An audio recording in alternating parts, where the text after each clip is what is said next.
السلام علیکم حضرت جی. جی میں شاکرہ مسرور منیری انڈیا سے بول رہی ہوں. ماشاءاللہ. کیسے ہیں حضرت جی آپ؟ جی الحمدللہ خیریت. اللہ تعالیٰ آپ کو جی الحمدللہ.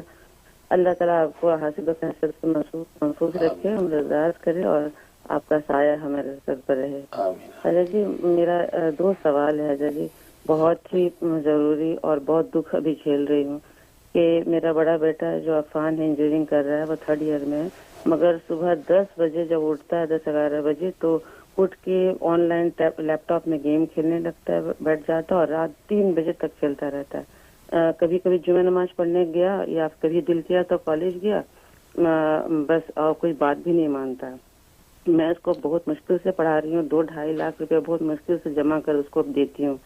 اب میں کیا کروں حضرت جی؟ وہ بنگلور میں رہتا ہے، میں یہاں جھارکھنڈ میں رہتی ہوں. 3 دن کا سفر ہے، جا بھی نہیں سکتی نہ کچھ کہہ سکتی ہوں. بس میں چاہتی ہوں کہ آپ دعا کر دیجئے، اور کیا کروں آپ بتائیے، خوشی سے دعا کر دیجئے. بہت شکریہ آپ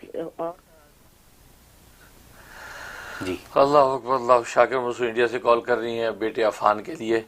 تو اس حوالے سے بہت سے میں نے یہ ابھی حروف تہجی کے اثرات و انوارات چل رہے ہیں، اس حوالے سے بھی بہت سے مواقع پہ میں نے اس حوالے سے ذکر کیا ہے کہ اس قسم کی عادات بد ہوں یا بچوں کا سنجیدہ ہو کر تعلیم میں لگنا ہو، اس کے لیے میں نے معاملے بتائے ہیں. ان اعمال کو اپنے جو ہے وہ اس کے اندر لے کے آئیں تو انشاءاللہ اس سے آپ کو فائدہ ہوگا. اور باقی ویسے جو ہے پڑھنے کا آپ نوٹ کر لیں، یخرجہم من الظلمات الی النور.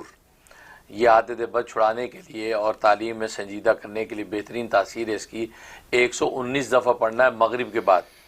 مغرب بعد نہ پڑھ سکے تو عشاء کے بعد پڑھیں 119 دفعہ. یہ سورہ بقرہ کی آیت نمبر 256 کے اندر یہ ٹکڑا موجود ہے. تو یخرج من الظلمات الی النور، تو یہ اس کو پڑھ کے جو ہے آپ تصور میں اس کے اوپر دم کریں، اور جو وہ تھوڑے سے پانی پہ دم کر کے پانی کو پودوں میں ڈال دیں.